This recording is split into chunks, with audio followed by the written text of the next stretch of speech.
આપણા બધાનું એક દિવસ નિશ્ચિત છે, આપણે આ સંસારને છોડીને જવું જ પડશે. ઘણીવાર આપણે સંસારીઓના વાંક કાઢીએ છીએ. સંસારમાં કંઈ દુઃખ આવે તો આપણે સંસારીઓના વાંક કાઢીએ છીએ, પણ સજ્જનો યાદ રાખો, એમાં વાંક કોઈનો નથી. બે પ્રકારનો વ્યક્તિ હોય, બહિર્મુખી અને અંતર્મુખી. ઘણા લોકો બહિર્મુખી હોય, એ બહારનું સમાધાન શોધતા હોય. અમુક લોકો અંતર્મુખી હોય, અંતરથી સમાધાન શોધતા હોય.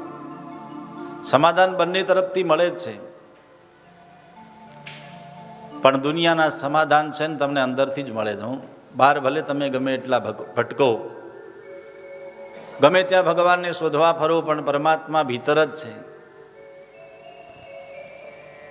મૃગલાની નાભીમાં કસ્તુરી હોય અને એ સુગંધથી કસ્તુરી શોધવા માટે આમ તેમ દોડે, ફરે, દોડે, તડફડે, અંતે મરી જાય.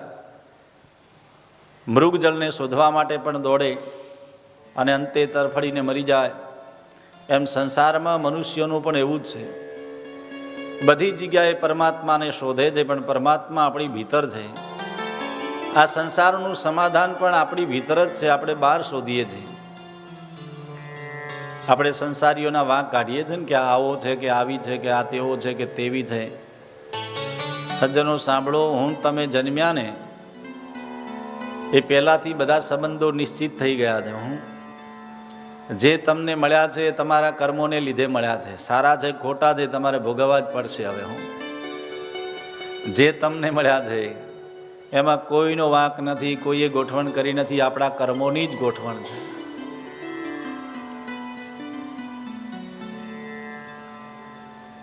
જે પણ કર્મ કર્યા છે, ગરુડ પુરાણમાં આની વાત વિશેષ બતાવી છે કે સંસારની અંદર તમને જે પણ સગાવાલા, પતિ, પત્ની, પુત્ર, સંતાન, સર્વ સગાવાલા, એ બધા તમારા જીવનના કર્મોને, વિચારોને લઈને તમને મળ્યા છે. ભલે પછી સગાવાલા તો નિમિત્ત બને, પણ આપણા કર્મોને લઈને જ મળ્યા છે. તો આપણે કોઈનો વાંક કાઢીએ એના કરતાં આપણું કર્મ ભોગવીએ નહીં. અને આ સંસાર આપણે કર્મ ભોગવવા માટે જ આવ્યા છીએ.